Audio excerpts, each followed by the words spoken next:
திருச்சிற்றம்பலம். வாழ்வாவது மாயம், இது மண்ணாவது திண்ணம். பாழ் போவது புரவிக்கடல்,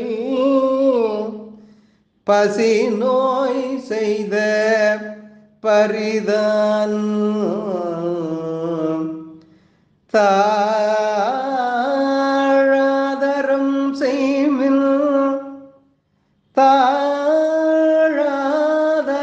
செய்மின், தடம் கண்ணான் மலரோனும் கீழ்மேலுற நின்றான்.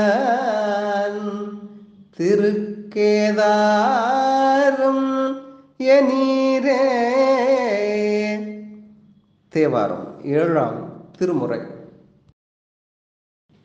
திருச்சிற்றம்பலம் பாடலின் பொருள்.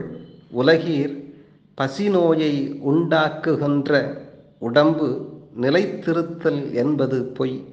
இது மண்ணாய் மறைந்து ஒழிவதே மெய். ஆதலின் இல்லாது ஒழிய வேண்டுவது பிறவியாகிய கடலே. அதன் பொருட்டு நீவிர் நீட்டி யாது விரைந்து அறத்தை செய்மின்கள். பெரிய கண்களை உடையவனாகிய திருமாலும் மலரில் இருப்பவனாகிய பிரமனும் நிலத்தின் கீழும் வானின் மேலும் சென்று தேடுமாறு நின்றவனாகிய இறைவன் எழுந்தருளி இருக்கின்ற திரு கேதாரம் என்று சொல்லுமின்கள். திருச்சிற்றம்பலம்.